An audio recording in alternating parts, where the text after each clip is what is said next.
परम करुण अवतार श्रीमान श्री कृष्ण चैतन्य महाप्रभु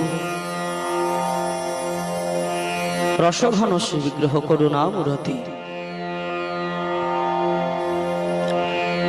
तदीय श्रीपाद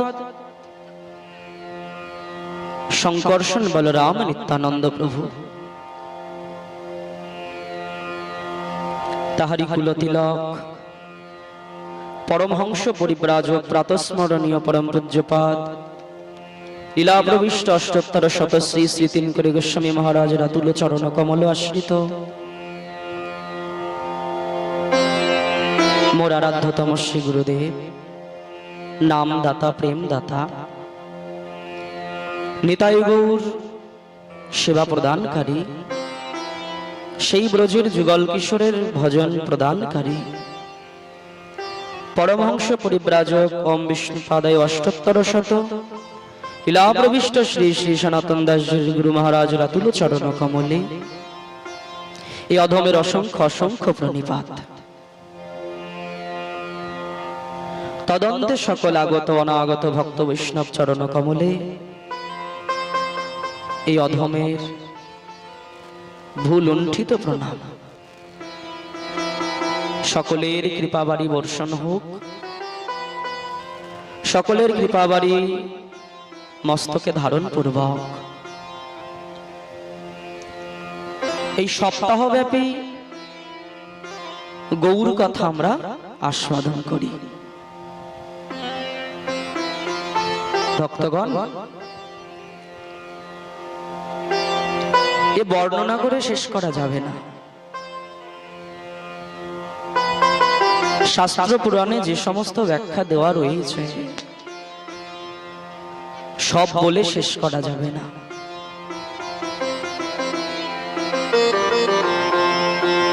এই সাপ্তাহিক কথাযজ্ঞের যে কত মাহাত্ম্য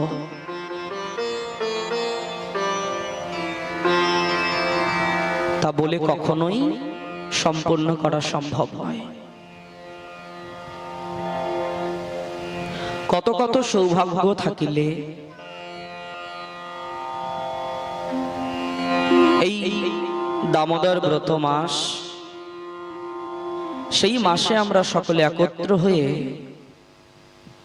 এই সাপ্তাহিক কথাযজ্ঞের আস্বাদনের পরম সৌভাগ্য লাভ করেছি কোটি কোটি স্বীকৃতি থাকিলেও বুঝিয়া সম্ভব নয় তারও অনেক বেশি প্রয়োজন শ্রী রাধেশ্যাম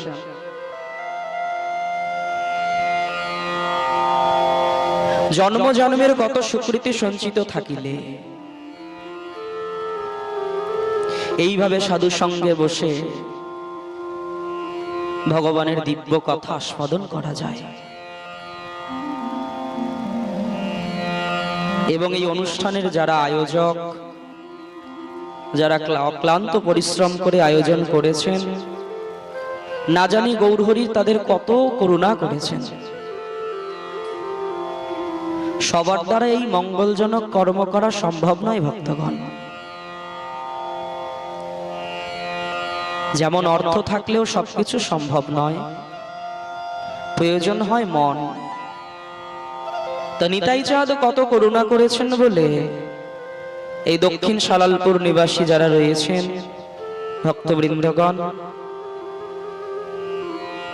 আপনারা এই ভুবন মঙ্গল দিব্য হরিকথার আয়োজন করেছেন হয়তোবা গৌরহরির এটাই ইচ্ছা কারণ গৌরহরির ইচ্ছা অনুসারে সমগ্র জগৎ বিশ্ব চলে আর এত বড় সুন্দর এক অনুষ্ঠানের আয়োজন তাতে তো স্বয়ং গৌরহরি নিজে সাক্ষাৎ এখানে বিরাজমান প্রেম সে বলো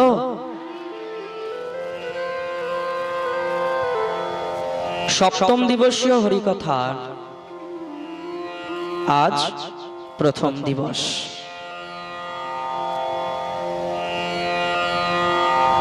আমরা এই সপ্তম দিবসের সংকল্প ধারণ করেছি সকলে প্রতিদিন এসে সময় মতো আসন গ্রহণ করে 7 দিন ব্যাপী এই হরিকথা आस्वादन करब। ঠিক যেভাবে পরীক্ষিত মহারাজ বসে বসে শ্রবণ করেছিলেন, আমরাও তদ্রূপ এই 7 দিন ব্যাপী শ্রী শ্রী চৈতন্য চরিতামৃত এবং চৈতন্য ভাগবত সহযোগে এই কথা আমরা শ্রবণ করব। জয় জয় শ্রী রাধে।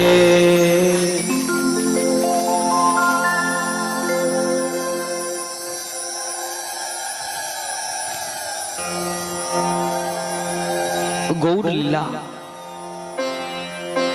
সেই ব্রজের রাধাকৃষ্ণ মিলিত শ্রী বিগ্রহ, দোহ প্রেম একত্রে, গোবিন্দের গো এবং রাধার রা, এই 2 সহযোগে গোরা।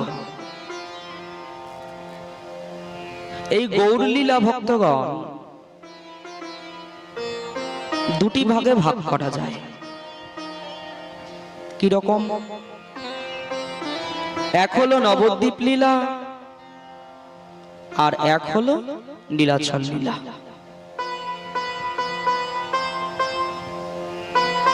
অর্থাৎ শ্রীমান মহাপ্রভু 24 বৎসর ব্যাপী নবদ্বীপ লীলা করলেন এবং আর 24 বৎসর তিনি লীলাচল লীলা করলেন। সেই অনুযায়ী এই গৌর কথাকে 2 ভাগে ভাগ করা যায়।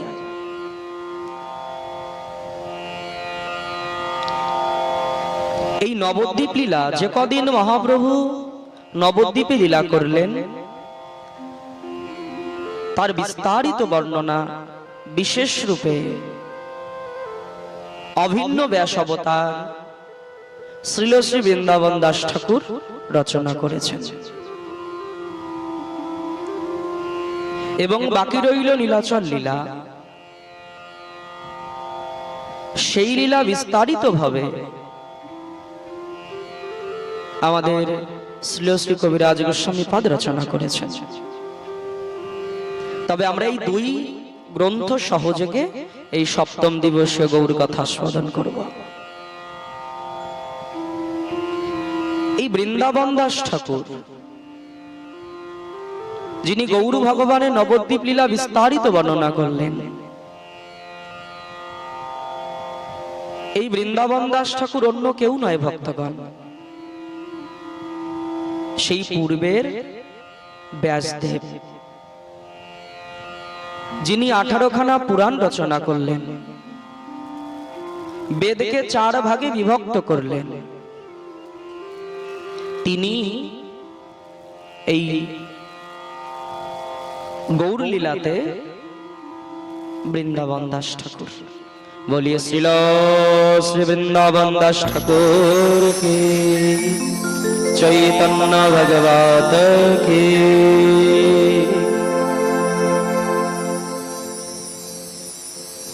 এই বৃন্দাবন দাস ঠাকুর,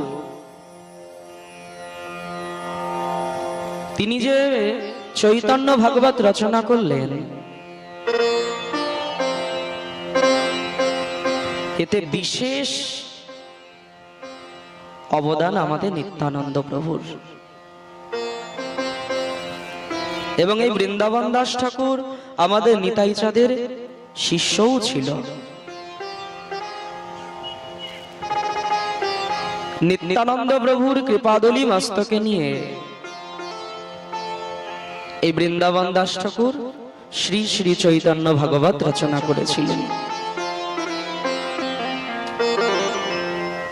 এই বৃন্দাবন দাস ঠাকুরের জন্মলীলা খুব অদ্ভুত ভক্তগণ। পূর্বে যিনি ব্যাসদেব, তিনি যখন গৌরলীলাতে এলেন, তার যে জন্মলীলা এক অদ্ভুত লীলা। তার জন্ম প্রসঙ্গ খুবই অদ্ভুত।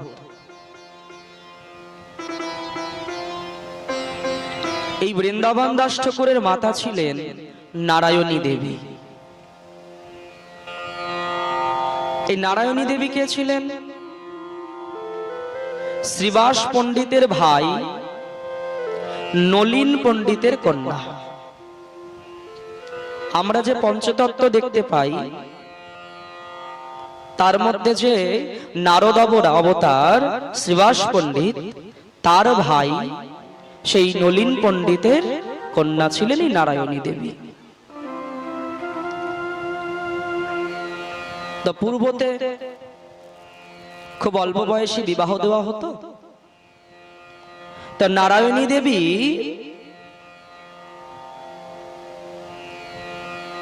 সেই কুমারহট্টের বৈকুণ্ঠ দাসের সঙ্গে তার বিবাহ হলো।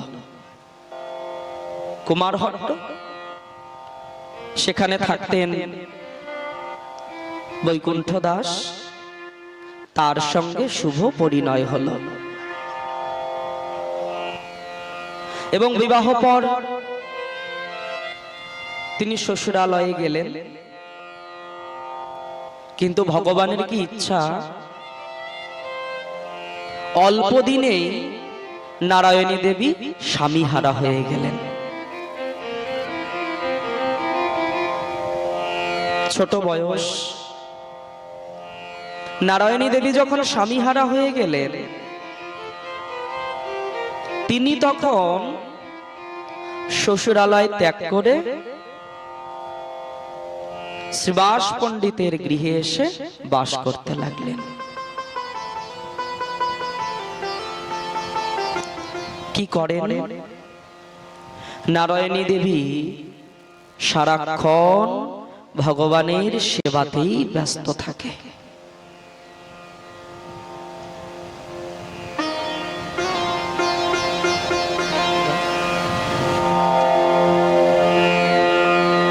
নারায়ণী দেবী সারাটা দিন ভগবানের সেবা কাজেই ব্যস্ত থাকে।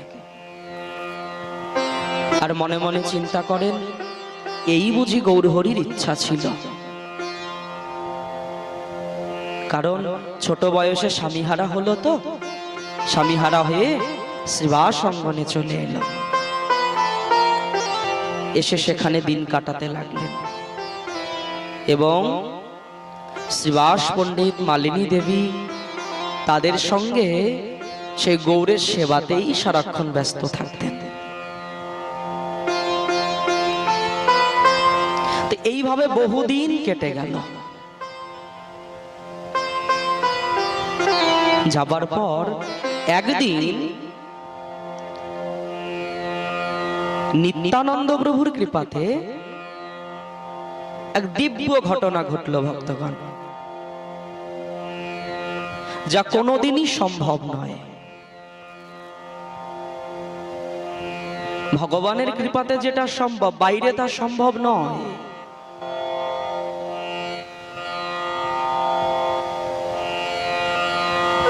একদিন নিত্যানন্দ প্রভু ভাবাবিষ্ট ছিলেন, বাহ্য কোনো জ্ঞান ছিল না।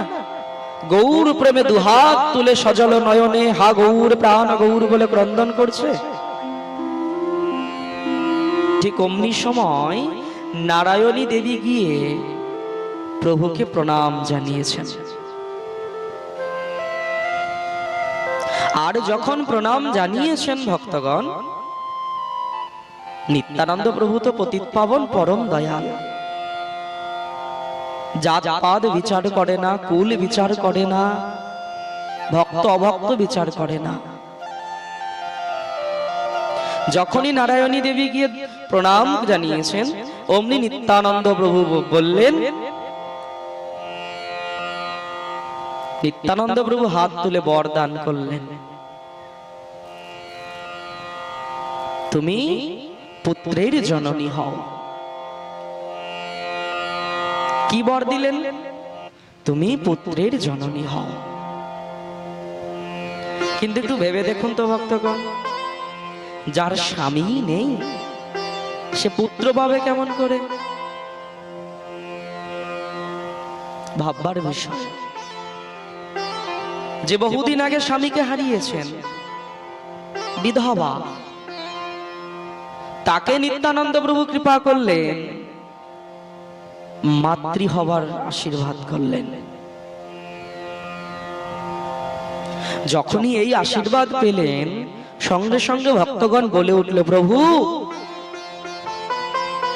আপনি যে বর দিলেন এ ঘটনা কি করে সত্য হবে প্রভু? কেন সত্য কেন হবে না প্রভু? একে কি দেখে বোঝা যাচ্ছে না? একে তো দেখে বোঝা যাচ্ছে। মায়েদের দেখলে তো বোঝা যায়। প্রভু দেখুন তো, এর ললাটে কি সেই সিঁদুর আছে? দেখুন তো এর হস্তে কি সেই শাখা আছে? আমি তা তো লক্ষ্য করিনি। সিঁদুর আছে কিনা, শাখা আছে কিনা, কই আমি তো এদিকে ধ্যান দেইনি। তাহলে প্রভু শাখা নেই, সিঁদুর নেই, তাহলে আপনি যে একে জননী হবার আশীর্বাদ করলেন কি করে সম্ভব দয়াময়? নিতাই চাঁদ বললেন, সব বুঝলাম, কিন্তু আমার মুখের কথা তো এদিকে ওদিক হবে না। আমার মুখে যখন বেরিয়েছে কথা, তাহলে তো এ কথা সত্য হবেই। আর এর পেছনে বুঝি গৌরহরির কোনো না কোনো ইচ্ছা রয়েছে ভক্তগণ। ভগবানের বুঝি কোনো ইচ্ছা রয়েছে, ভগবানের বুঝি কোনো লীলা প্রকাশ করার বাসনা আছে, নইলে আমার এই বদন থেকে কেন এরকম আশীর্বাদ বেরোলো? যার স্বামী নেই সে কি করে মা হবে? নারায়ণী দেবীর চরণে পড়ে গেল, নাথ আশীর্বাদ তো করলে, আমি সমাজকে মুখ দেখাবো কেমন করে প্রভু?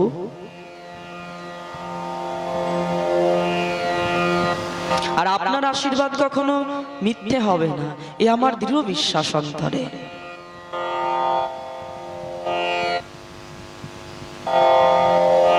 নিতাই চাঁদ বললেন, যার ইচ্ছাতে হলো, তুমি চিন্তা করো না। চোখের জল মোছো নারায়ণী, তুমি কেঁদো না, চোখের জল মোছো, তোমার পুত্র হবে। প্রভু পুত্র হবে বুঝলাম, এখন তো বেশ ছিলাম, স্বামী ছিল না, পুত্র ছিল না, তাও ভালো। আর যখন আমার পুত্র আসবে, আমি তো সমাজে মুখ দেখাতে পারবো না। নাথ তুমি ধৈর্য ধরো নারায়ণী, তুমি ধৈর্য হারা হয়েও না নারায়ণী। নিতাই চাঁদের কৃপা পেলেন।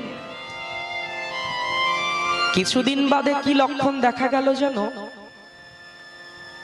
নারায়ণী দেবী অন্তঃসত্ত্বা হলেন। প্রেম সে বলো।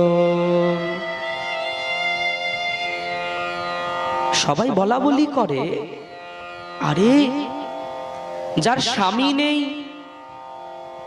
তার গর্ভে সন্তান এলো কেমন করে? নিশ্চয়ই নারায়ণী দুশ্চরিত্রা। ধ্যান দিবেন ভক্তগণ,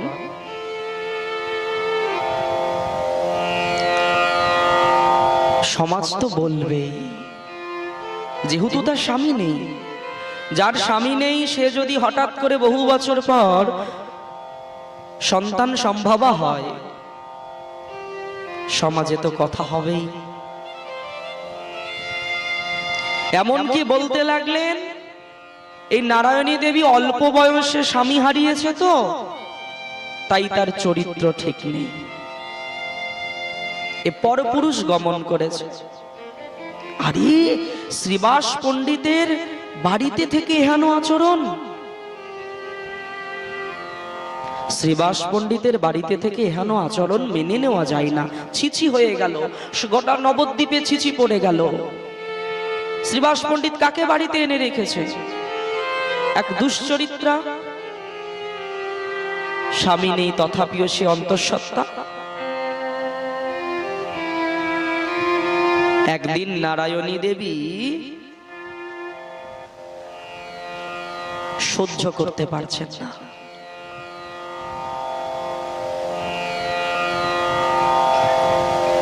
খুব ক্রন্দন করছেন। নিতাই চাঁদ, বর যখন দিলে, বর যখন আমায় দিলে, সমাজে এত কলঙ্ক হচ্ছে আমার নামে, সেটা সহ্যের ক্ষমতাটাও তো তোমাকে দিতে হবে প্রভু। আমার তো সহ্যের বাইরে চলে যায় না, স্বামী নেই, গর্ভে সন্তান। একদিন তো সীমা লঙ্ঘন করে গেল ভক্তগণ। কি হলো জানো? নবদ্বীপের কিছু লোকজন জড়ো হয়ে নারায়ণী দেবীকে এসে ধরলেন। বলো নারায়ণী, সত্যি কথা বলো, তোমার গর্ভে সন্তান কি করে এলো? নারায়ণী দেবী তাদের বাক্যবাণে জর্জরিত হয়ে শেষমেশ কোনো উত্তর খুঁজে না পেয়ে বললেন, আমি কিচ্ছু জানি না, সব নিতাই চাঁদ জানে। আর যদি তোমাদের প্রশ্ন থেকেই থাকে, তাহলে তোমরা এক কাজ করো, আমার গর্ভে যে বসে রয়েছে তোমরা তাকেই জিজ্ঞাসা করো, তোমরা তাকেই জিজ্ঞাসা করো, সে কে, কোথা থেকে এলো, কি করে এলো। সঙ্গে সঙ্গে কি হলো জানো? সেই গর্ভ থেকে সন্তান বলতে লাগলেন, কি? চৈতন্যের দাসমণি, চৈতন্যের দাস, চৈতন্যের কৃপা বলে করি গর্ভবাস।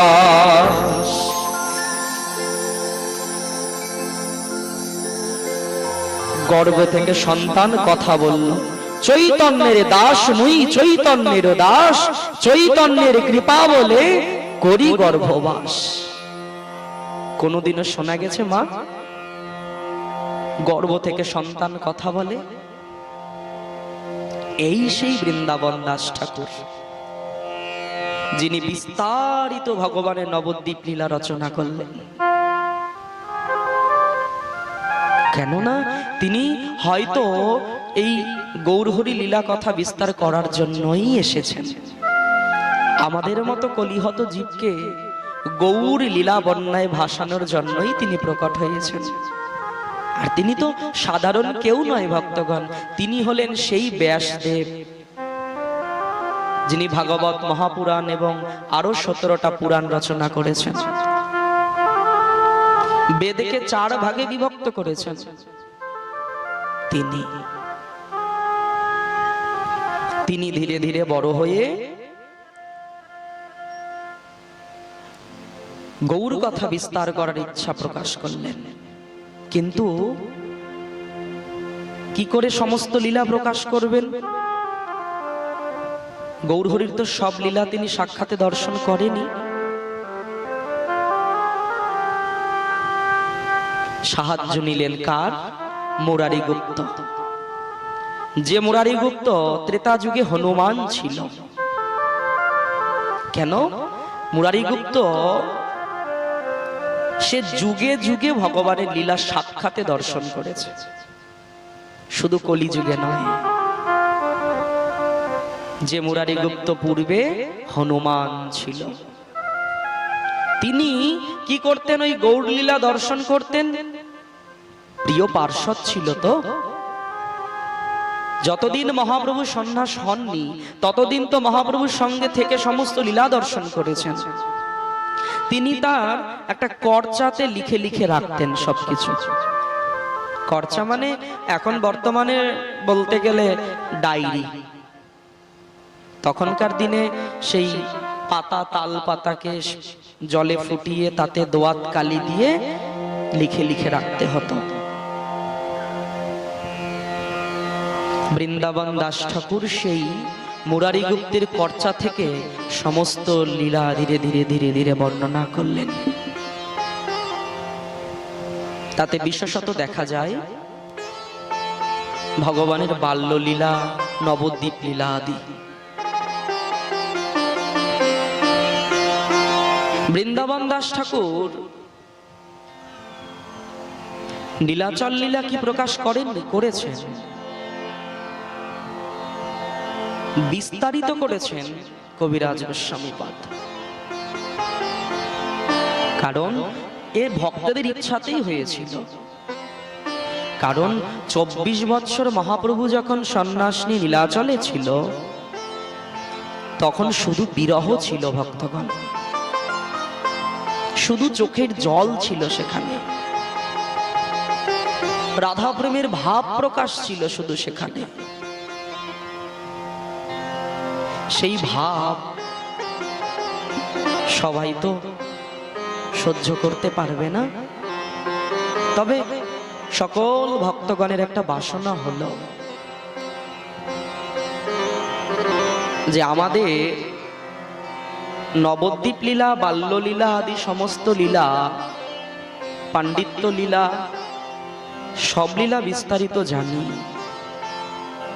বড় ইচ্ছা কি, এই প্রভুর 24 বৎসর নীলাচল লীলা যদি আমরা একটু বিশেষ বিস্তারিত শ্রবণ করতে পারতাম। কে করবে এই দায়িত্বটা? কাকে দেওয়া যাবে? এই গুরু দায়িত্ব। আর নিতাই চাঁদের কৃপা পাত্র ছাড়া তো কখনোই সম্ভব নয়। নিতাই চাঁদ কাকে বা বাছাই করবে? নিতাই চাঁদ কাকে বাছাই করবে এই নীলাচল লীলা রচনা করার জন্য? অপেক্ষায় রইলেন সব ভক্তগণ।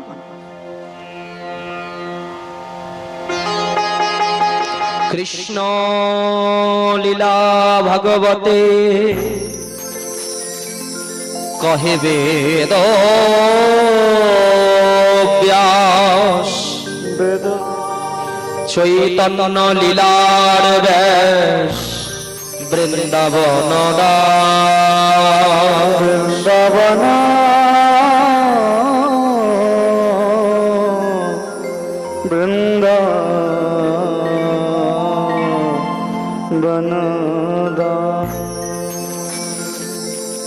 তাহলে ব্যাসদেব চৈতন্য ভাগবত রচনা করলেন, চৈতন্য চরিতামৃত রচনা করলেন কবিরাজ গোস্বামী পাদ। 1452 শকাব্দ। পিতা ভগীরথ, মাতা ছিলেন সুনন্দা দেবী। বর্ধমান জেলার ঝামটপুর গ্রামে তার জন্ম। বর্তমানে যে বর্ধমান, সেই বর্ধমান জেলাতে ঝামটপুর গ্রামে তার জন্ম হয়েছিল।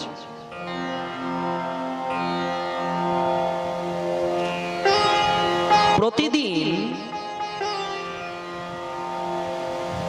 এবং মাঝে মাঝে বিশেষভাবে কবিরাজ গোস্বামীর বাড়িতে হরিবাসর বসানো হতো।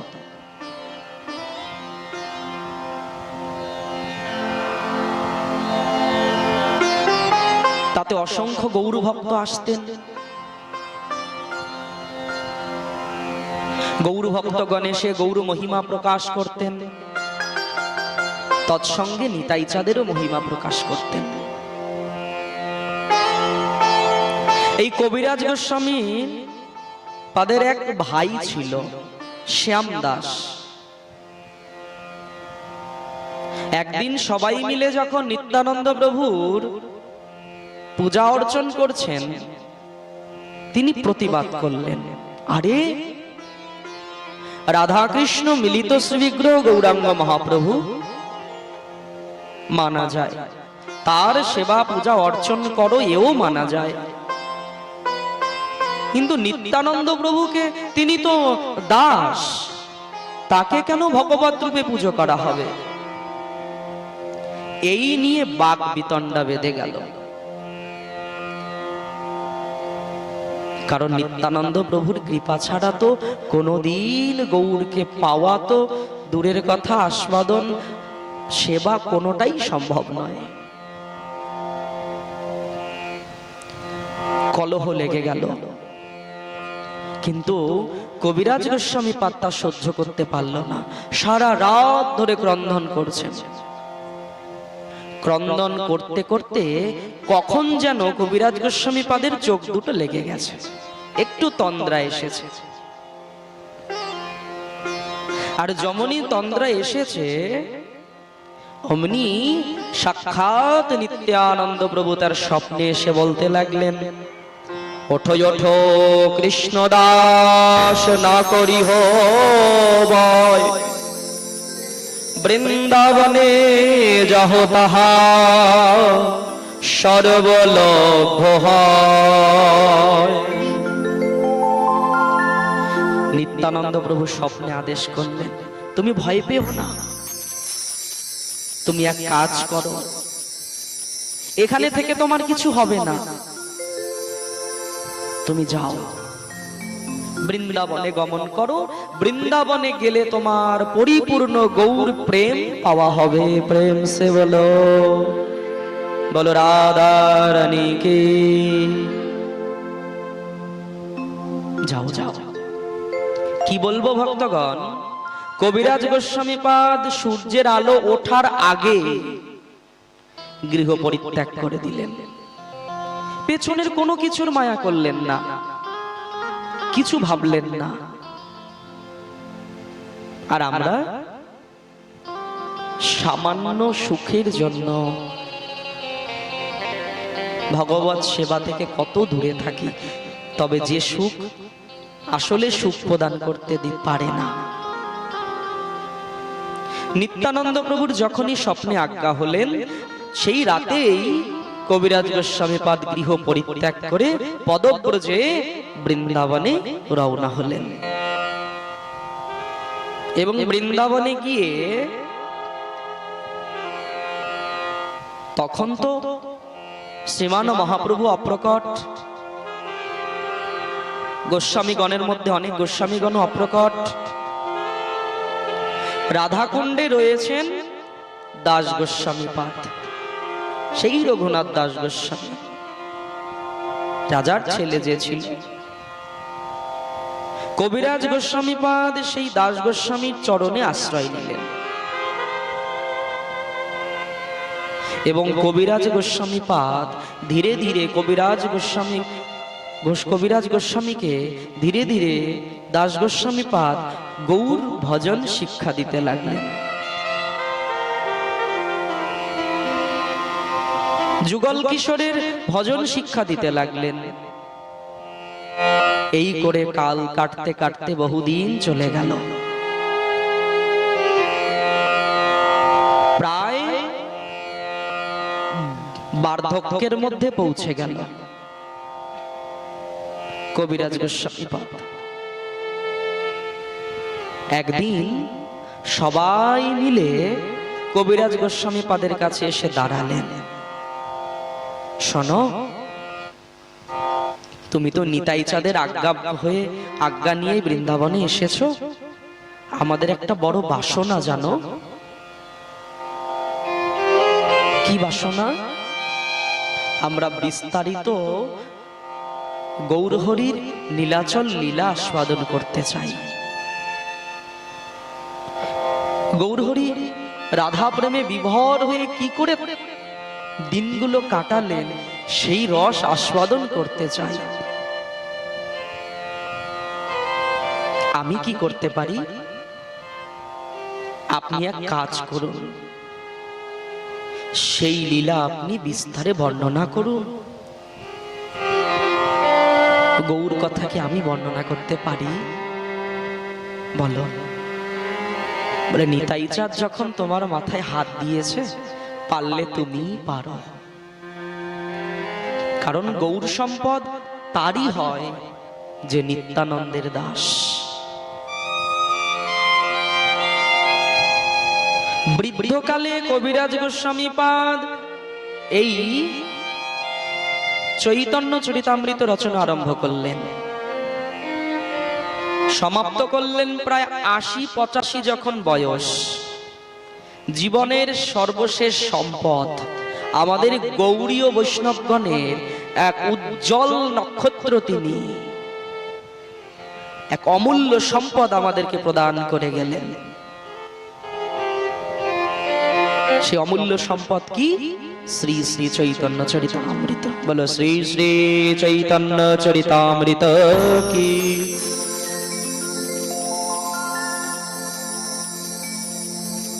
তাহলে নবদ্বীপ লীলা, নীলাচল লীলা দুটো ভাগ করলাম।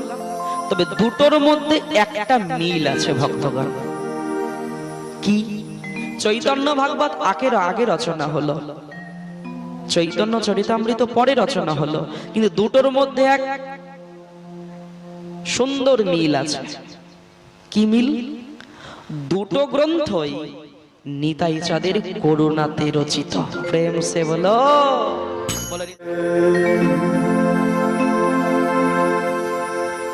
এই নিত্যানন্দ প্রভুর কৃপাতে আমরা এই গৌর ভগবান লাভ করেছি। তবে অনেকের সন্দেহ আছে ভক্তগণ। কি সন্দেহ? যে গৌরাঙ্গ মহাপ্রভু একজন কোন সাধারণ সাধক, সন্ন্যাসী, তিনি ভগবান নন। তিনি হলেন ভগবানের একজন সাধক, ভক্ত। তবে এখানে প্রমাণ নয়, প্রমাণ দিয়ে কখনো কারো হৃদয়ে গৌরকে স্থাপন করা যায় না। নইলে শাস্ত্রে প্রত্যেকটা পুরাণে তা বর্ণনা করা আছে। গৌরহরি যে সাক্ষাৎ ভগবান, এ কোনো প্রমাণ দিয়ে কোনো হৃদয়ে স্থাপন করা সম্ভব নয় ভক্তগণ। প্রমাণ দিয়ে কোনোদিন কি কারো হৃদয়ে ভগবানকে বসানো যায়? বিশ্বাসে হয়, ভক্তি দ্বারা হয়। আর ভগবান তার হৃদয়েই বাস করেন। যার হৃদয় ভক্তি দ্বারা পরিপূর্ণ, যার হৃদয়ে ভক্তি দ্বারা সবসময় পরিপূর্ণ, তার হৃদয়েই ভগবান উপবিশন করেন।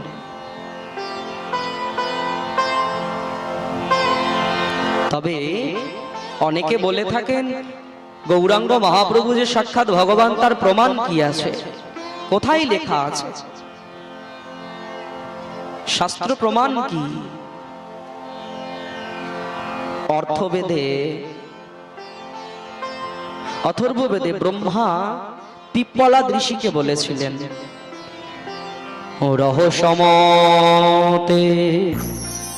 বদিষ্যামি জন্মভীতিরে নবদ্বীপে গোলকাক্ষে ধামিনী গোবিন্দ দ্বিভুজ গৌর সর্বাত্মা মহাপুরুষ মহাযোগী ত্রিগুণাতীত সত্যরূপ ভক্তি লোকে কস্মতে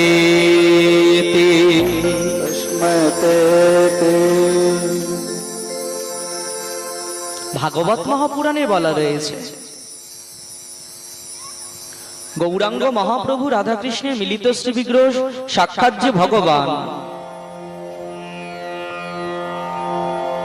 সমস্ত পুরাণের মধ্যে শ্রেষ্ঠ পুরাণ শ্রীমদ্ ভাগবত মহাপুরাণ, 81 স্কন্ধে তার বর্ণনা পাওয়া যায়। ব্যাসদেব সেখানেও লিখেছেন। নিমি মহারাজ করভাজন ঋষিকে জিজ্ঞাসা করেছিলেন, নিমি মহারাজ করভাজন ঋষিকে জিজ্ঞাসা করলেন, হে ঋষিবর, যুগ 4টি, সত্য, ত্রেতা, দ্বাপর, কলি। আমরা 3 যুগে ভগবানের লীলা দর্শন করেছি। আগত কলি যুগে ভগবান কি রূপে লীলা করবেন? তখন তিনি বলেছিলেন, কৃষ্ণ বরণম ত্রিশা কৃষ্ণম সঙ্গ পঙ্গস্র পার্ষদম জঙ্গ সংকীর্তন প্রাবৈ যজন্তি শুনে রস। বলেন সঙ্গ পঙ্গ নিয়ে এই কৃষ্ণ বর্ণকে আবৃত করে কৃষ্ণ বর্ণকে ঢেকে আবৃত করে সাঙ্গ একা নয়, সাঙ্গ পাঙ্গ নিয়ে তিনি আসবেন কোথায়? নবদ্বীপ মাঝে। আর যা কোন যুগে ভগবান করে নাই, এই নবদ্বীপে এসে তিনি তাই করবেন। মহাভারতে বলা রয়েছে কলিযুগে সাক্ষাৎ শ্রীকৃষ্ণ, নন্দনন্দন শ্রীকৃষ্ণ, তিনি যে গৌর রূপে আসবেন তা মহাভারতেও বলা রয়েছে ভক্তগণ।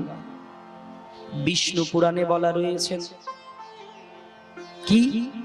ভবিষ্যতি কলৌ কালে ভগবান ভুবভাবন দ্বিজাতি নব কুলে জাত গ্রাহক পুরুষোত্তম। ভবিষ্যতে কলিকালে ভগবান আসবেন। কিভাবে? কলিকালে ভগবান আসবেন কিভাবে? বললেন দ্বিজাতি অর্থাৎ ব্রাহ্মণ কুলে। তিনি এসে কিছু বিক্রি করবেন, কি? বিনামূল্যে। তা হলো নাম আর প্রেম। প্রেম সে বলো, বলো রাধা রানী কি। অনন্ত সংহিতাতে রয়েছে, বলে শেষ করা যাবে না ভক্তগণ। ওই যে পূর্বেই বললাম, গৌর যে ভগবান, যার মানার সে এমনি মানবে। শাস্ত্র ধরে ধরে শ্লোক বলে বলে দিলেই কি যে মানবে এমনটাও নয়। গৌর হরি হৃদয়ে তখনই বসবে নিতাই চাঁদ যখন আগে আমায় স্বীকার করবে। আচ্ছা, কলিযুগে ভগবান কেন এলেন? তার কৃষ্ণ বর্ণ ঢেকে গৌর বর্ণ ধারণ করে তিনি কেন এলেন? এর দরকারটা কি ছিল?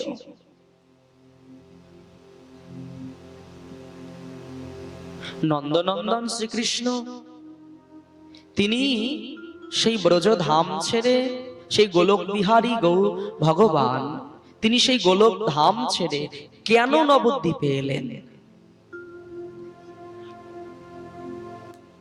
কারণ ভগবান গীতায় বলেছেন, যদা যদা হি ধর্মস্য গ্লানির্ভবতি ভারতম অদ্ভুত্থানম যধর্মস্য তদাত্মানম সৃজাম্যহম পরিত্রাণায় সাধুনাং বিনাশাচ দুষ্কৃতম ধর্ম সংস্থাপনার্থায় সম্ভবামি যুগে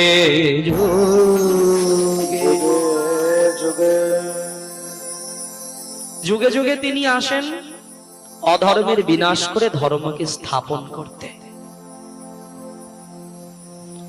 অসাধুদের বিনাশ করে সাধুদের রক্ষা করতে।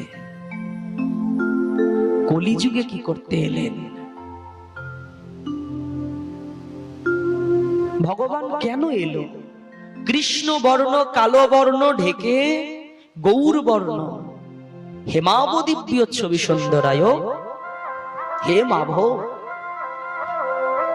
হেম মানে সোনা। কেমন সোনা?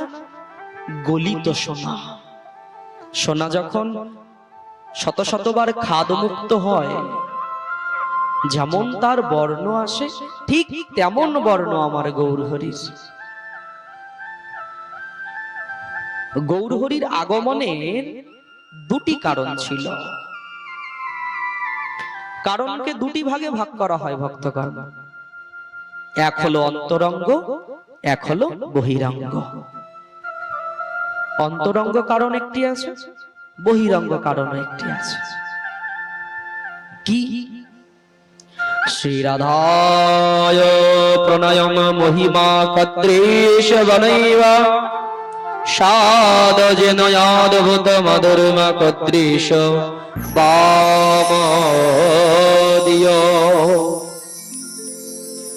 কই ছন রাধা প্রেম, কই ছন মধুরে कोई क्षण सुखेती हो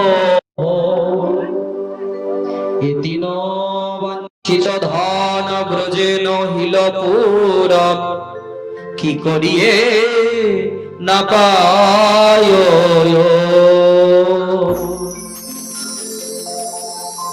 মন দিয়ে জায়গাটি শুনতে হবে ভক্তগণ। এই জায়গাটি যদি শ্রবণ না হয়, আগত যে 6 দিন আপনারা কথা শ্রবণ করবেন, জায়গাটা আস্বাদন পরিপূর্ণ হবে না। বিশেষ জায়গা কি? গৌরহরি কেন এলেন, ভগবান কেন গৌর রূপে এলেন, এই জায়গাটা বিশেষ করে শুনতে হবে। কেন এলেন? কই ছন রাধা প্রেম, কই ছন মধুরিমা, কই ছন সুখেতি হব। ভাবিয়া দেখিন মনে সে রাধার স্বরূপ বিনে, এবার শোনা পূর্ণ প্রভুদা।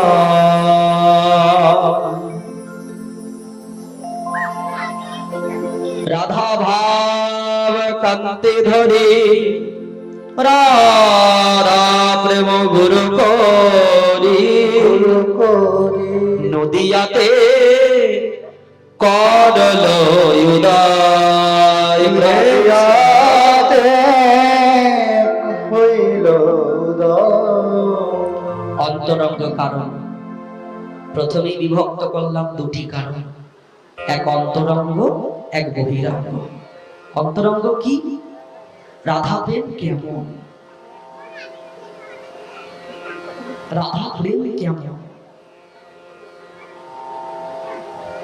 নিজের মাধুর্য কেমন, এবং আমাকে ভালোবেসে গোপীগণ কি পায়। রাধা প্রেম কেমন, আমার মাধুর্য কেমন, যা দেখে গোপীগণ গৃহ সংসার পরিত্যাগ করে ঘুরে বেড়ায়। আর আমাকে ভালোবেসে তারা কি পেল, কি পেল আমাকে তারা ভালোবেসে? কারণ ভগবান নিজের মহিমা নিজেও ভালো বুঝতে পারে না। ঠিক পূর্বের কথা মনে পড়ে ভক্তগণ, যেদিন শ্রী রামচন্দ্র ভগবান সমুদ্র বাদলে বলে ইচ্ছা প্রকাশ করলেন, বানরগণ বড় বড় পাথর খণ্ড নিয়ে নিয়ে তাতে শ্রী রাম লিখে লিখে জলে ফেলছেন। আর পাথরগুলো ভেসেও আছে ভক্তগণ। ভগবান বসে বসে এই দিব্য লীলা দেখছেন। হঠাৎ দেখছেন ছোট একটা কাঠবিড়ালি, মন দিয়ে শুনলে ভক্ত মায়েরা, ছোট একটা কাঠবিড়ালি, ও আকৃতিতেও ছোট আর শক্তিও কম। ও যেমনটা বহন করতে পারবে ঠিক তেমন টুকরো টুকরো পাথর নিয়ে নিয়ে জলে ফেলছে। বলছে এই পাথর বেদ বাধা হবে, তাতে ভগবান বিজয়ের যাত্রা করবে, আমি কেন পিছিয়ে থাকি? পূর্ব কর্মজনিত ফলে আমি পশু হয়েছি ঠিকই, কিন্তু আমি এই জন্মকে সার্থক করতে চাই। সেই দৃশ্য প্রভু বসে বসে দর্শন করলেন, মনে মনে চিন্তা করলেন, এই রাম দুপক্ষ, কি আছে এর মধ্যে? আমারই নাম রাম, এর মধ্যে কি এমন আছে সেই নামের প্রভাবে পাথর ভেসে থাকছে জলে? প্রভু এই চিন্তা করতে করতে ধীরে ধীরে ধীরে ধীরে একটু আড়াল হচ্ছে।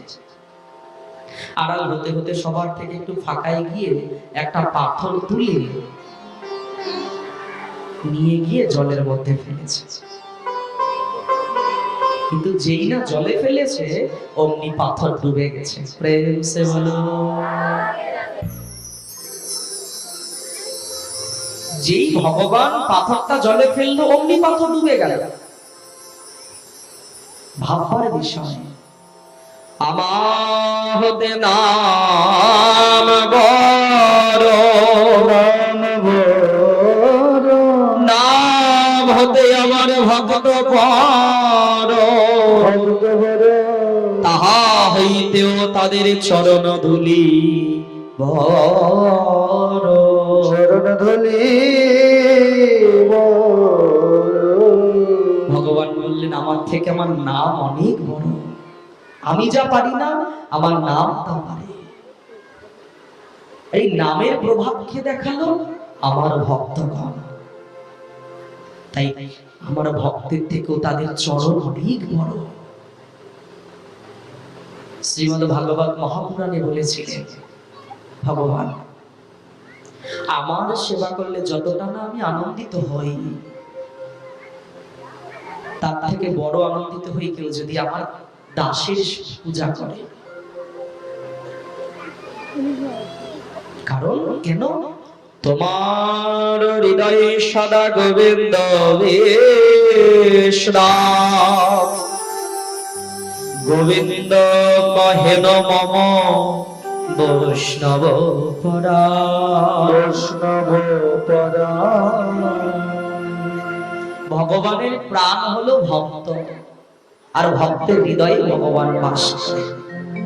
কেউ কাউকে ছেড়ে থাকতে পারে না। ভক্ত যেমন ভগবানকে দূরে সরিয়ে রেখে থাকতে পারে না, তেমনি ভগবানও ভক্তের থেকে দূরে থাকতে পারে না। একদিন হনুমান এবং ভরত মহারাজ দুজনে বসে আছে।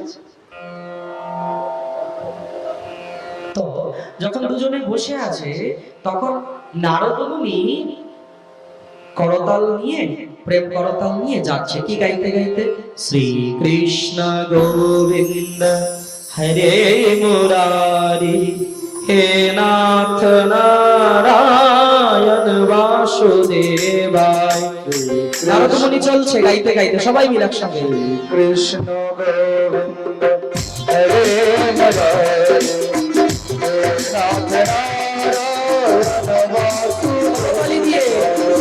কৃষ্ণ গোবিন্দ হরে মুরারি, হে নাথ নারায়ণ বাসুদেবায়। কৃষ্ণ গোবিন্দ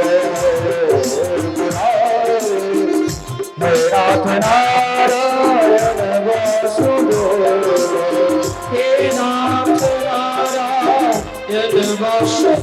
বাসুদেবায়, হে নাথ নারায়ণ বাসুদেবায়, হে নাথ নারায়ণ বাসুদেবায়, হে নাথ নারায়ণ বাসুদেবায়, হে নাথ নারায়ণ কৃষ্ণ গোবিন্দ হরে মুরারি, হে নাথ নারায়ণ বাসুদেবায়।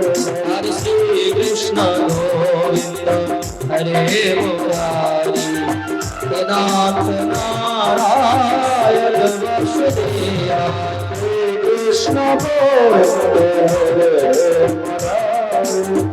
হে নাথ নারায়ণ বাসুদেবায়। হরে কৃষ্ণ কৃষ্ণ কৃষ্ণ হরে হরে, হরে রাম রাম রাম হরে হরে, হরে কৃষ্ণ কৃষ্ণ কৃষ্ণ হরে হরে, হরে রাম রাম রাম হরে হরে, হরে কৃষ্ণ কৃষ্ণ কৃষ্ণ হরে হরে, হরে রাম রাম রাম হরে হরে, হরে কৃষ্ণ কৃষ্ণ কৃষ্ণ হরে হরে, হরে রাম রাম রাম হরে হরে, হরে কৃষ্ণ কৃষ্ণ কৃষ্ণ হরে হরে, হরে রাম রাম রাম হরে হরে, হরে কৃষ্ণ কৃষ্ণ কৃষ্ণ হরে হরে, হরে রাম হরে কৃষ্ণ কৃষ্ণ হরে হরে, হরে রাম রাম রাম হরে হরে, হরে রাম হরে রাম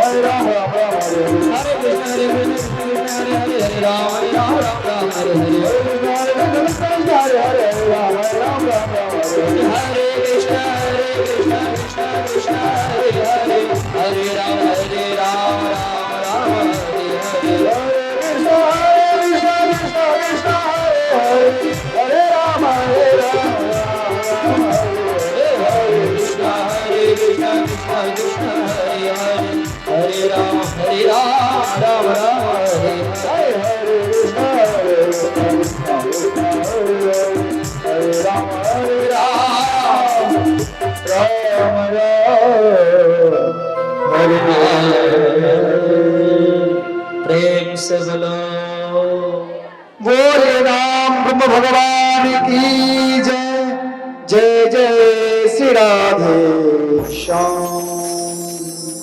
এইভাবে চলছে তো। নারদ মুনি যখন এভাবে যাচ্ছে ডাক দিয়েছে, ও নারদ শোনো শোনো। কে ডাকলো? হনুমান এবং ভরত ডেকে বলছে, আচ্ছা বলো তো, এই জগতে ভগবানের সব থেকে প্রিয় ভক্ত কে বা কারা? বলে তা তো জানি না। বলে জানো না? ভগবান তোমায় বুঝি বলেনি?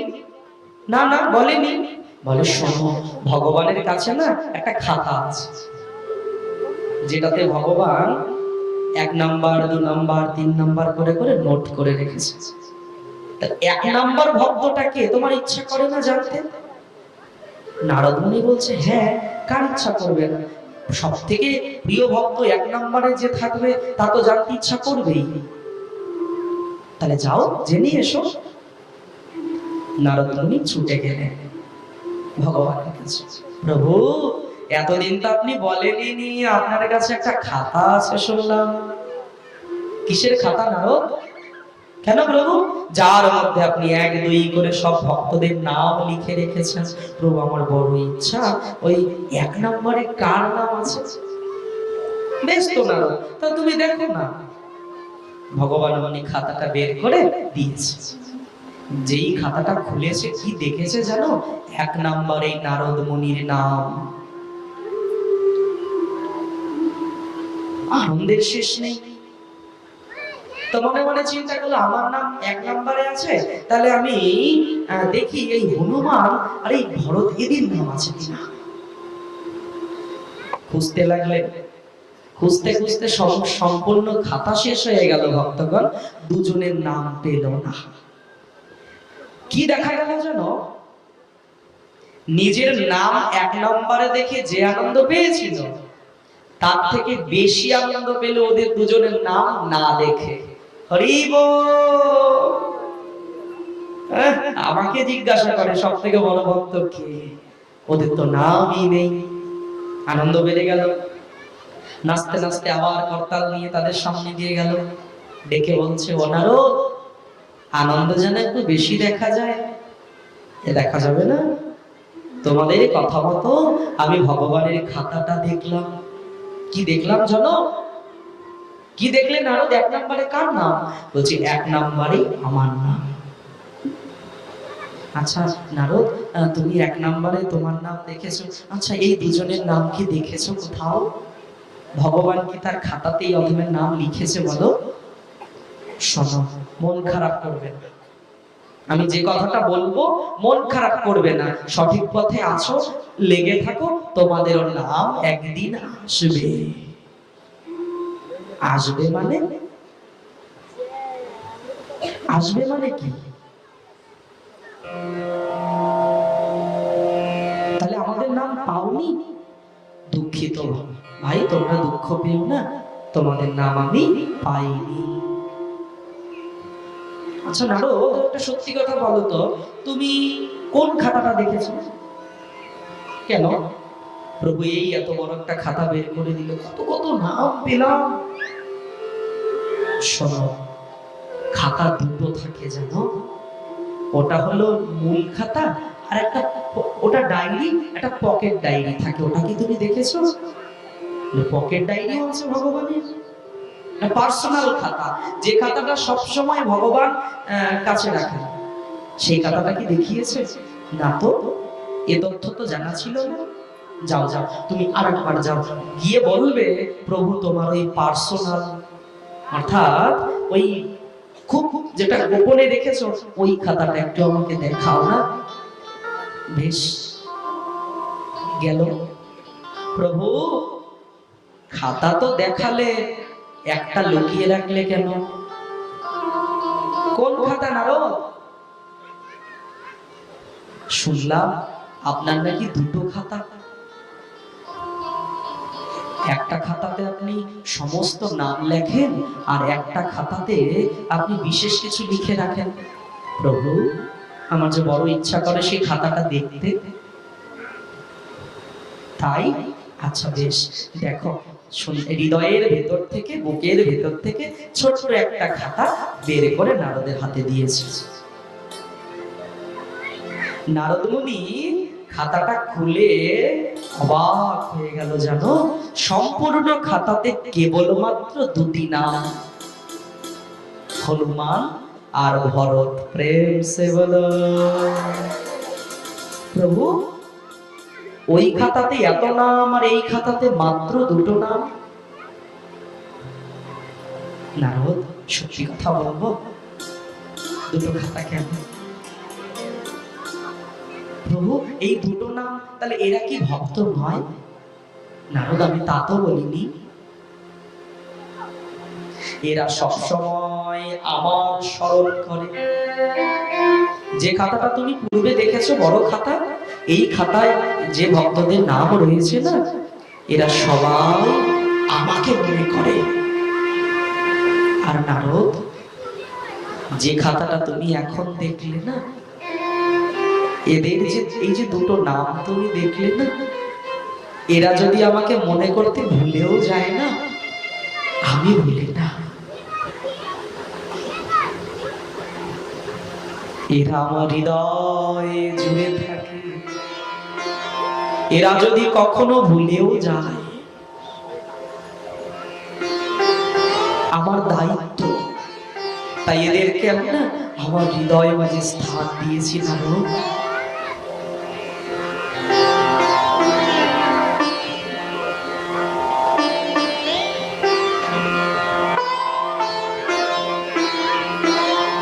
যে আমাকে ভালোবাসে,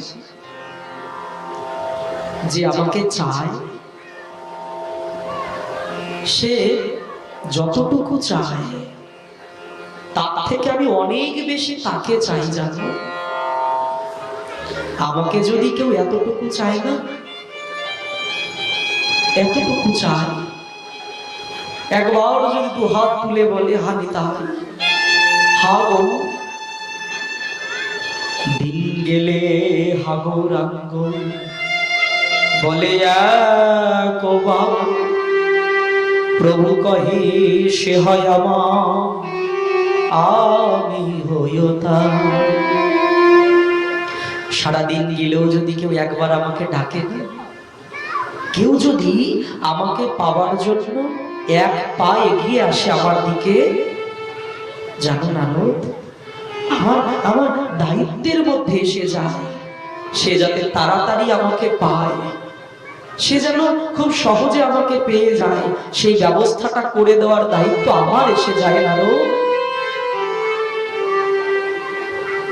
যারা কর্মব্যস্ততার মধ্যেও আমাকে ভুলে না, যারা সংসারে জ্বালা সহ্য করেও আমাকে ভুলে না, নারদ, তুমি বলো, তাদের কি আমি ভুলতে পারি না? তারাই আমার সব সময় হৃদয়ে মাথা থাকে। প্রভু, তুমি এত দয়ার ঠাকুর,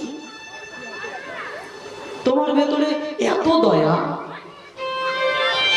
প্রভু, কই এত দয়াবান ভগবান থাকা সত্ত্বেও কেন মানুষ সংসারের পেছনে ছোটে বলো?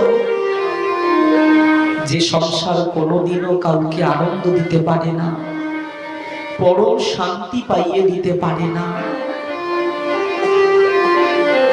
বারবার মায়া পিশাচের দাসত্ব তারা কেন করে প্রভু? নারদ, আমি যে একটি জায়গায় স্বতন্ত্রতা দিয়ে রেখেছি। কি স্বতন্ত্রতা? সব দিক দিয়ে অধীনস্থ হলেও সে মন কর্মের দিক দিয়ে স্বতন্ত্র।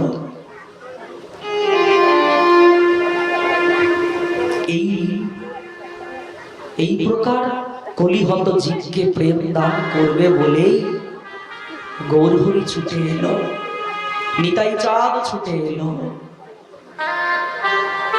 তত্র ভক্তরা ভগবানকে ভালোবেসে কি পায়? ওই রাধা প্রেম কেমন, কি তার আস্বাদন? রাধা প্রেম কিরকম আস্বাদন দিতে পারে আমাকে বুঝতে হবে। তারা আমার এই রূপ মাধুর্য দেখে কেন ভুলে যায়? কি আছে আমার এই রূপ মাধুর্যতার মধ্যে, এটাও আমাকে জানতে হবে। আর আমাকে ভালোবেসে তারা কি পায়?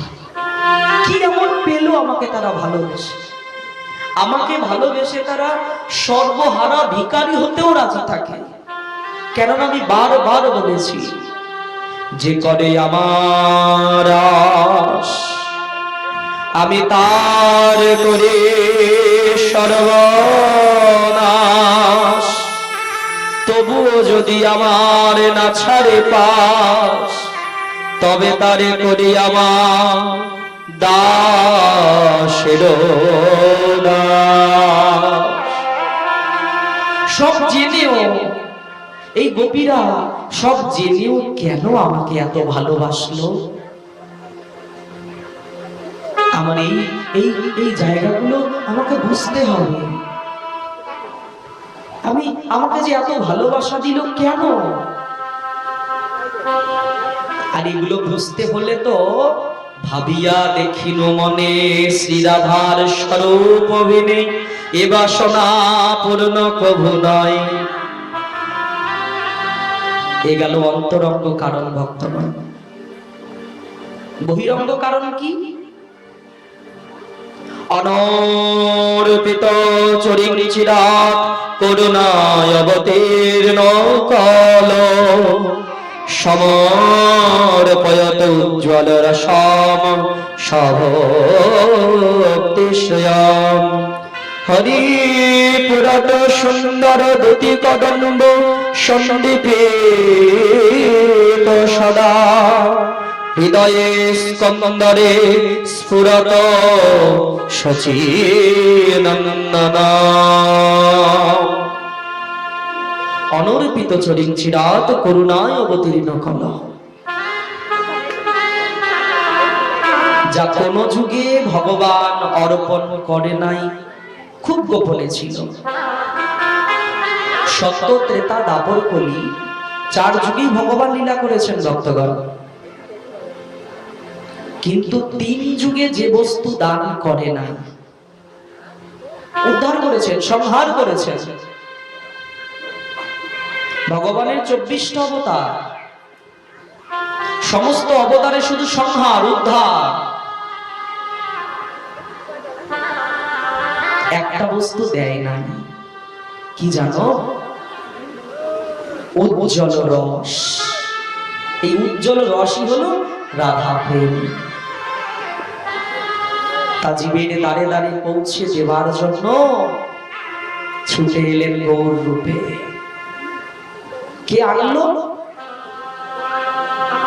কে নিয়ে এলো? কথা ছিল কলিযুগে গৌর অবতারই হবে। কবে হবে? কারণ কলিযুগের মোট আয়ুকাল 4,32,000।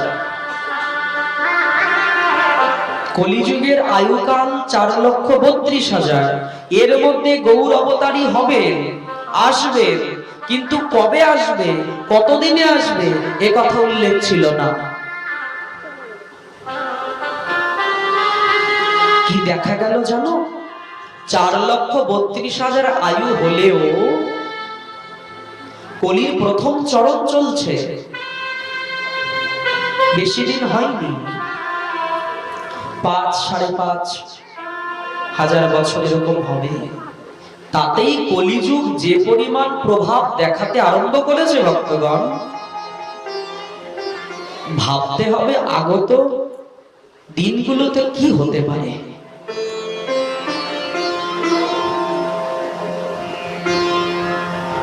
ভোলানাথ চিন্তিত হয়ে পড়লেন। ভোলানাথ সদাশিব তিনি চিন্তিত হয়ে পড়লেন। মনে মনে ভাবলেন, এই কলিযুগে ভগবান আসবেন, কতদিনে আসবেন তা তো জানা নেই, তবে কলিযুগের যে অবস্থা দেখছি তাতে মনে হয় ভগবানকে খুব তাড়াতাড়ি আসতে হবে।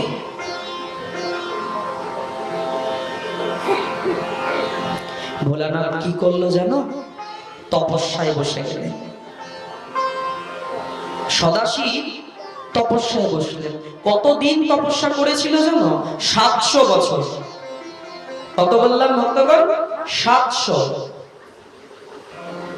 একটা দুটো বছর নয়, 700 বছর ভোলানাথ তপস্যা করেছিল। কেন? পার্বতী দেবী একদিন ভোলানাথকে প্রশ্ন করেছিলেন, প্রভু কলিযুগে কে আসবেন, কি রূপে আসবেন, কি লীলা করবেন, এগুলো একটু জানার ইচ্ছা। তাই ভোলানাথ 700 বছর ধরে তপস্যা করেছেন। তপস্যা করতে করতে একদিন তপস্যা যেদিন সিদ্ধ হলো, সেই দিন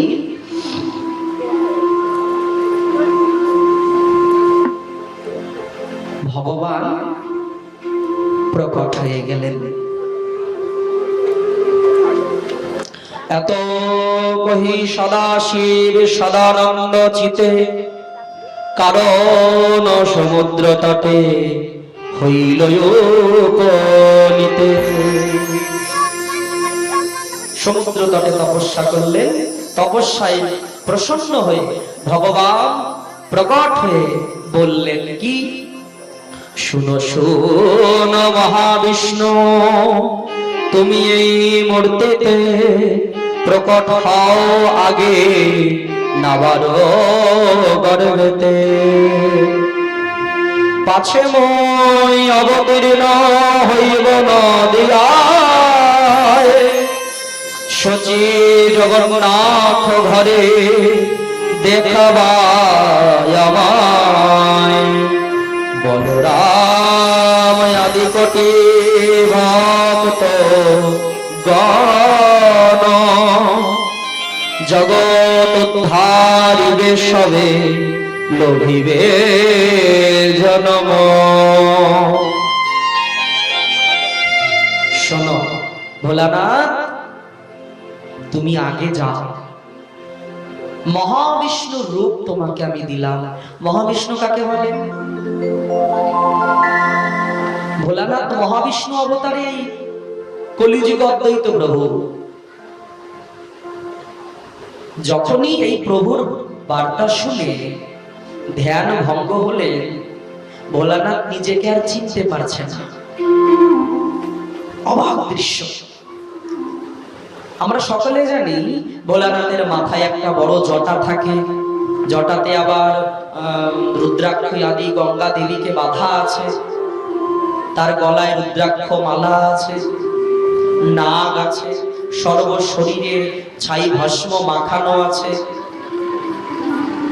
আর বললেন পরনে তেমন কিছু নেই, ওই একটা বাচ্চা। কি তাই তো মায়েরা? ভোলানাথের স্বরূপ এরকমই হয়। ত্রিপুণ্ড তিলক, বদনে রাম নাম, এলো খেলো বেশ, ঠিক যেন পাগল। কিন্তু যখন প্রভুর এই দৈব বাণী শুনে নেত্র উন্মিলন করে দেখলেন, নিজেকে আর চিনতে পারছে না। কি দেখলেন? বাচ্চালার পরনে নেই, কি পরে আছে? শ্বেত বর্ণের একটা ত্রিকচ্ছ ধুতি। সেই জটাজুটো আর নেই, সেই কণ্ঠে নাগও আর নেই। প্রভু, আমি নিজেকেই চিনতে পারছি না দয়াময়। বলে শোনো, কলিযুক্ত, ওই বাকছাল পরে গেলে হবে না। কি মায়েরা, কোন বাবা যদি এখন মনে মনে চিন্তা করে ওই ধুতি বাদ দিয়ে প্যান্ট শার্ট বাদ দিয়ে আমি একটা বাকছাল পরে ঘুরে বেড়াই,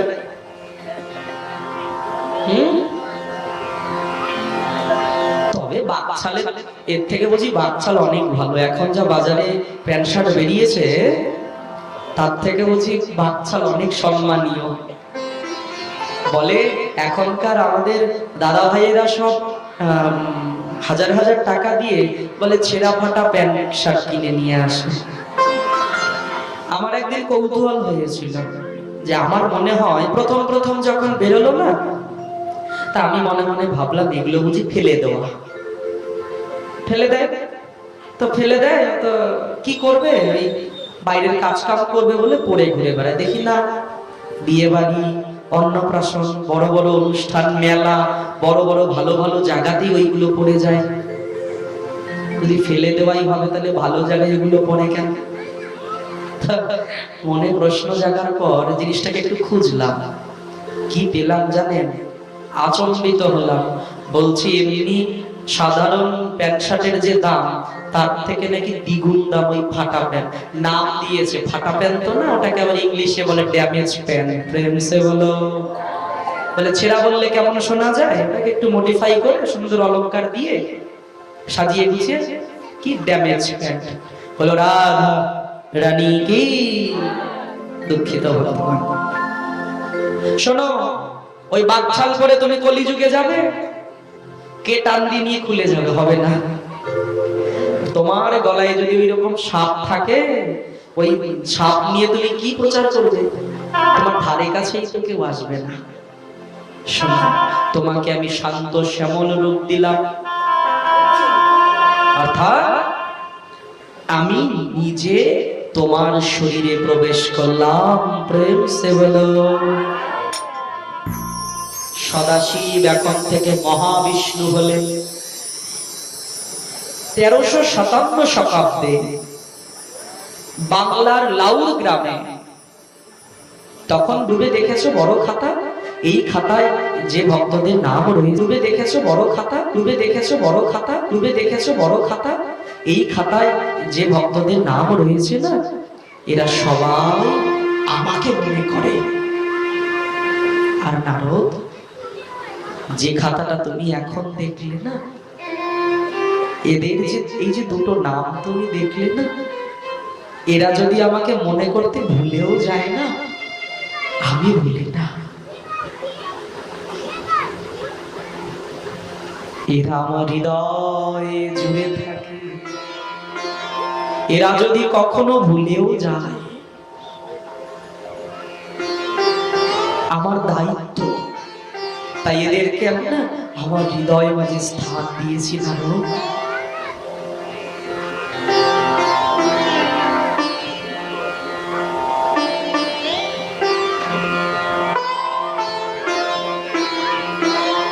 যে আমাকে ভালোবাসে, যে আমাকে চায়, সে যতটুকু চায় তার থেকে আমি অনেক বেশি তাকে চাই। জানো, আমাকে যদি কেউ এতটুকু চায় না, এতটুকু চাই, একবার যদি দু হাত তুলে বলে হা নিতাই, হা গো, দিন গেলে হাগরাঙ্গ বলে প্রভু কহি সে হয় আমার, আমি হইও তা। সারাদিন গেলেও যদি কেউ একবার আমাকে ডাকে না, কেউ যদি আমাকে পাওয়ার জন্য এক পা এগিয়ে আসে আমার দিকে, জানো নারদ, আমার দায়িত্বের মধ্যে এসে যায় সে যাতে তাড়াতাড়ি আমাকে পায়। সে যেন খুব সহজে আমাকে পেয়ে যায়, সেই ব্যবস্থাটা করে দেওয়ার দায়িত্ব আমার এসে যায়। নারদ, যারা কর্মব্যস্ততার মধ্যেও আমাকে ভুলে না, যারা সংসার জ্বালা সহ্য করেও আমাকে ভুলে না, নারদ তুমি বলো, তাদের কি আমি ভুলতে পারি না? তারাই আমার সব সময় হৃদয়ে মাথা থাকে। প্রভু, তুমি এত দয়ার ঠাকুর, তোমার ভেতরে এত দয়া। প্রভু, কই এত দয়াবান ভগবান থাকা সত্ত্বেও কেন মানুষ সংসারের পেছনে ছোটে বলো? যে সংসার কোনোদিনও কাউকে আনন্দ দিতে পারে না, পরম শান্তি পাইয়ে দিতে পারে না, বারবার মায়া পিশাচের দাসত্ব তারা কেন করে প্রভু? নারদ, আমি যে একটি জায়গায় স্বতন্ত্রতা দিয়ে রেখেছি। কি স্বতন্ত্রতা? সব দিক দিয়ে অধীনস্থ হলেও সে মন কর্মের দিক দিয়ে স্বতন্ত্র।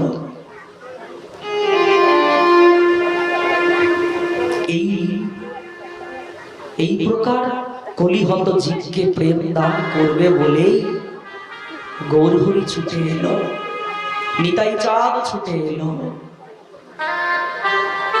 তত্র ভক্তরা ভগবানকে ভালোবেসে কি পায়?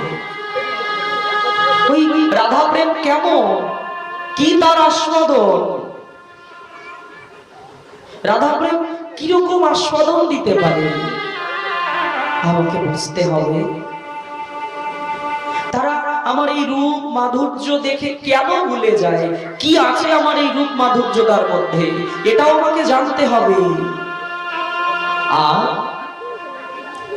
আমাকে ভালোবেসে তারা কি পায়?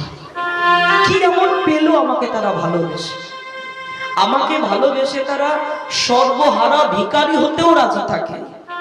কেননা আমি বারবার বলেছি, যে করে আমার আশ আমি তার করে সর্বনাশ, তবুও যদি আমার না ছাড়ে পাশ, তবে তারে করি আমার দাসের দাস। সব জেনেও এই গোপীরা সব জেনেও কেন আমাকে এত ভালোবাসলো? আমার এই জায়গাগুলো আমাকে বুঝতে হবে। আমাকে যে এত ভালোবাসা দিল কেন? আর এগুলো বুঝতে হলে তো ভাবিয়া দেখিন মনে শ্রীরাধার স্বরূপ অভিনে এ বাসনা পূর্ণ কভু নয়। এ গেল অন্তরঙ্গ কারণ ভক্তগণ। বহিরঙ্গ কারণ কি?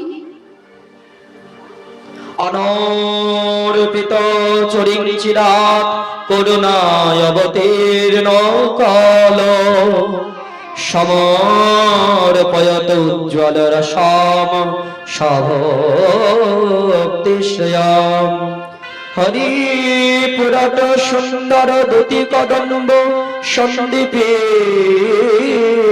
সদা হৃদয়ে স্কন্দরে স্ফুরত সচিনন্দন অনর্পিত চরিচিরাত করুণায় অবতীর্ণ কল। যা কোন যুগে ভগবান অর্পণ করে নাই, খুব গোপনে ছিল। সত্য, ত্রেতা, দাপর, কলি 4 যুগেই ভগবান লীলা করেছেন ভক্তগণ। কিন্তু 3 যুগে যে বস্তু দান করে নাই, উদ্ধার করেছেন, সংহার করেছেন। ভগবানের 24টা অবতার, সমস্ত অবতারে শুধু সংহার উদ্ধার। এদের উদ্ধার হবে, এদের হৃদয়েও এই হৃদয়রূপী পাষাণটা গলবে, সেই পাষাণ বলে অশ্রুরূপে নয়নে আসবে জল। সংকল্প নিলেন, আরে আমি পূর্বে 700 বছর তপস্যা করেছিলাম, আমি কলিতেও তপস্যা করব, কঠিন ব্রত ধারণ করব। ভগবান আসবে না, ভক্তের ডাকে তাকে আসতেই হবে। কঠিন ব্রত ধারণ করলেন। তুলসী মঞ্জুরি সহিত গঙ্গা জলে নিরবধি সেবে কৃষ্ণ মহাকৌতূহলে। তুলসী মঞ্জুরি গঙ্গা জল সঙ্গে নয়ন জল মিশিয়ে নিরবধি ভগবানের সেবা করে। আশ্চর্য হবেন, অদ্বৈত প্রভু প্রতিদিন 1 লক্ষ তুলসী পাতা অর্পণ করতেন। সুরধনির তটে শালিগ্রাম ভগবান নিয়ে চোখের জলে সেই তুলসী পাতা ধৌত করে করে, প্রভু তুমি কবে আসবে বলো, কতদিনে আসবে তুমি? তুলসী মঞ্জুরি কেন? ভগবান বলেছেন, আমি অন্যান্য বস্তুর থেকে তুলসী পত্র, তুলসী মঞ্জুরি অর্পণ করলে অতীব প্রসন্ন হই। তিনি প্রার্থনা করতে লাগলেন আর ব্যাকুল হয়ে গৌরহরিকে ডাকতে লাগলেন, গৌর, হে ভগবান, তুমি আর কতদিনে আসবে? যে দেখো, তোমার জীবের দশাটা একবার দেখো, কারো মুখে হরিনাম নাই, কেউ হরিনাম করে না, কেউ ভগবানের সেবা করে না, সবাই নিজের ভোগ বিলাসিতা নিয়েই ব্যস্ত দয়াময়। তুমি যদি কৃপা না করো বলো, কে করবে কৃপা? আরে তুমি তো পতিত পাবন নাম ধরেছো, তাহলে তোমার এই পতিত পাবন নাম তোমাকে সার্থক করতে হবে। বলতে বলতে হুঙ্কার করে উঠছে অদ্বৈত প্রভু, না না না, আর ধৈর্য ধরতে পারি না, এখনই এসো, এখনই তোমাকে আসতে হবে। কেন আসবে না? এখনই তোমায় প্রকট হতে হবে। আমি হুঙ্কার করে বলছি, নইলে সমগ্র পৃথিবীকে আমি সংহার করে ফেলবো।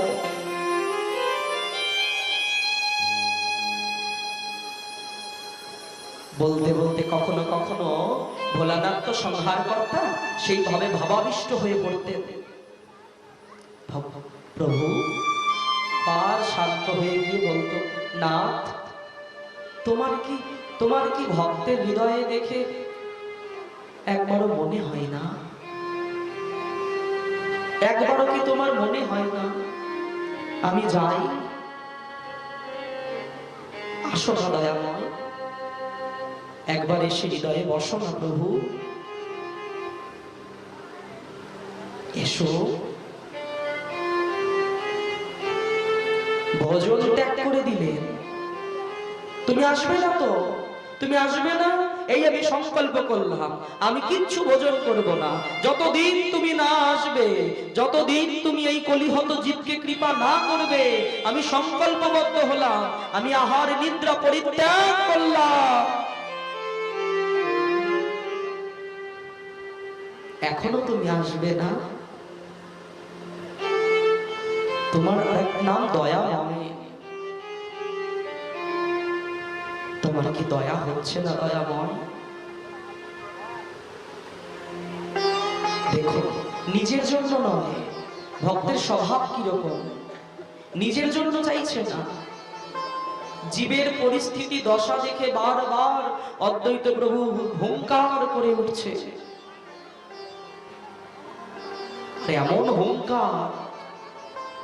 হুঙ্কার ধ্বনিগুলো যেন গিয়ে ভগবানের হৃদয়ে শেলের মতো বিচ্ছে, সূচের মতো গিয়ে প্রবেশ করছে। কেননা ভগবান তো বলেছে, জানো, আমি দুটো জিনিস সহ্য করতে পারি না। এক হলো ভক্তের অহংকার, আর এক হলো ভক্তের সজল নয়ন। ভক্তের নয়নে অশ্রু, এই দুটো জিনিস আমি বেশিক্ষণ সহ্য করতে পারি না।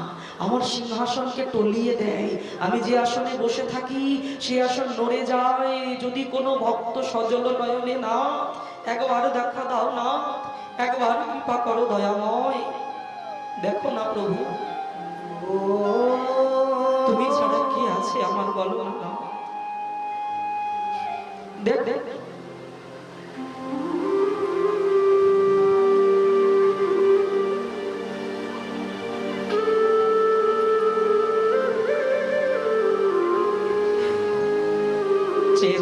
না। এই ভুবনে এখনো পর্যন্ত এমন কাউকে পাই না যাকে নিজের বলে ভাবে। এখনো পর্যন্ত পাই না যাকে নিজের বলে দাবি করতে পারি না। মশপতিত না ত্রিভুবনে দেখো চাই, নরোত্তম পাবন নাম ধরো।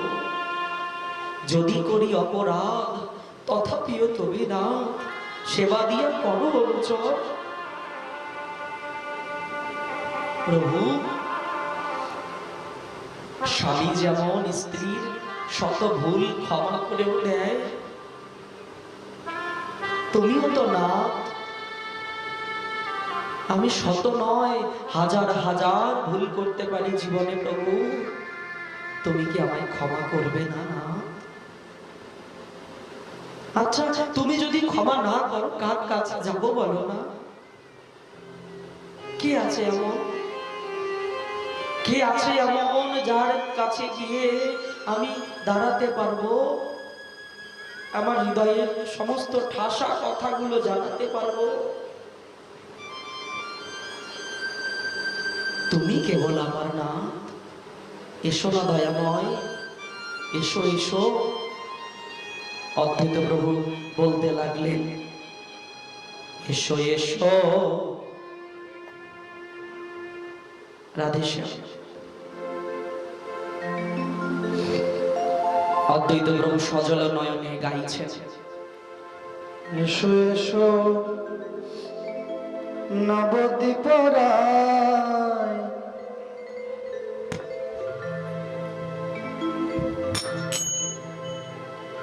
বিনজন ডাকিছে তোমায়।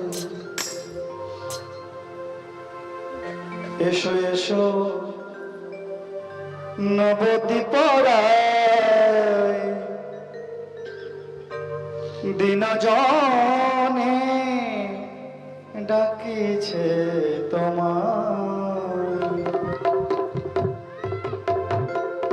এসো এসো নবদ্বীপ রায়, বিনজন ডাকিছে তোমায়। বিনজন ডাকিছে তোমায়। আমি ভব ঘুরে ঘুরে ঘুরে আচ্ছন্ন মোহমায়ায়, আমি ভব ঘুরে ঘুরে ঘুরে আচ্ছন্ন মোহমায়। দিনজন ডাকিছে তোমায়। এসো এসো নবদ্বীপ রায়,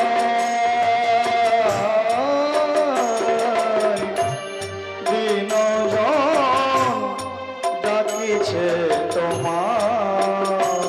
এসো গৌর, এসো দয়াময়, চেয়ে দেখো তোমার কলির জীবের কি দশা, চেয়ে দেখো কারো মুখে হরি নাম নাই।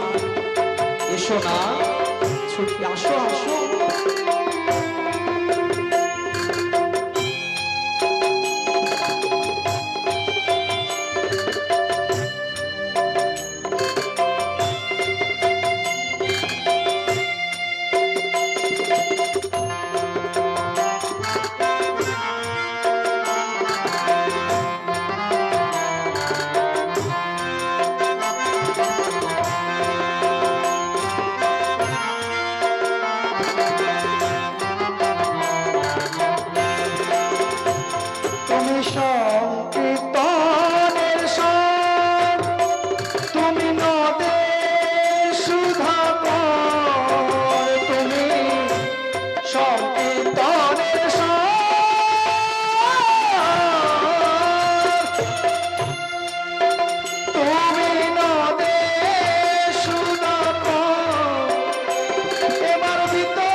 সমুদয় দিন জন ডাকিছে তোমায়, এসো এসো নবদ্বীপ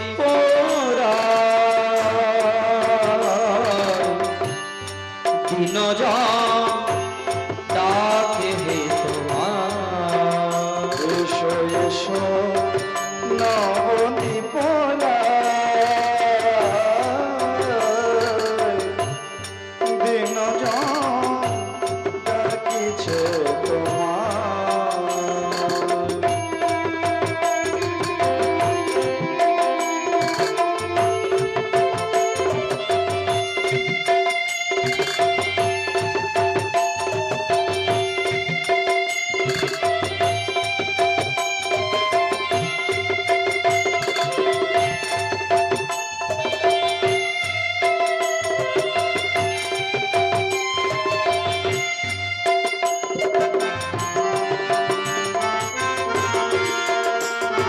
রাধে রাধে।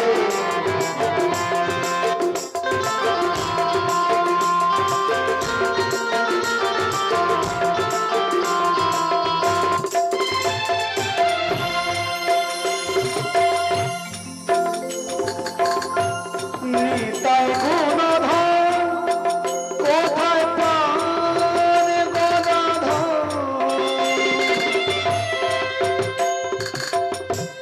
নিতাই গুণধর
অদ্বৈত প্রভু হৃদয় ফেটে যায়, যেন মনে হয় সুরধ্বনিতে যা জল ছিল অদ্বৈত প্রভুর চোখের জলে যেন জলসীমা বেড়ে গেল। বলে এত চোখের জল! ভক্তদের ভাব, যা জল ছিল যেন জলরাশি বেড়ে গেল, অদ্বৈত প্রভুর চোখের জল তাতে মিশে মিশে। ওঙ্কার করে কৃষ্ণ আবেশের তেজে, সেই ধ্বনি ব্রহ্মাণ্ড ভেদী বৈকুণ্ঠেতে বাজে। বৈকুণ্ঠেতে বাজে। অদ্বৈত প্রভুর হুঙ্কার ধ্বনি ব্রহ্মাণ্ড ভেদ করে বৈকুণ্ঠে বৈকুণ্ঠপতির কর্ণে প্রবেশ করল। সিংহাসন নড়ে চলে গেল।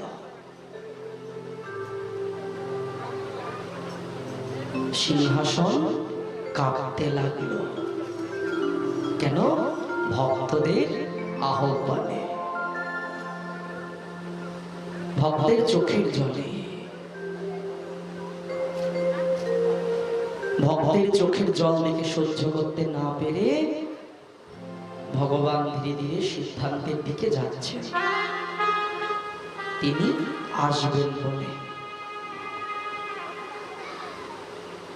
এবং এদিকে অদ্বৈত প্রভু প্রার্থনা করতেই লাগলেন, সঙ্গে শ্রীবাস আদি আরো ভক্তগণ সহযোগিতা করলেন। প্রতিদিন যে তুলসী 1 লক্ষ তুলসী অর্পণ করতেন, হরিদাস ঠাকুর সেই তুলসীর জোগাড় দিত। এইভাবে সুরধ্বনিতে বসে বসে অদ্বৈত প্রভু প্রার্থনা করে যেতে লাগলেন, যাতে তাড়াতাড়ি ভগবান কলিযুগে এসে আমাদের মতো পতিত জনকে যেন উদ্ধার করে।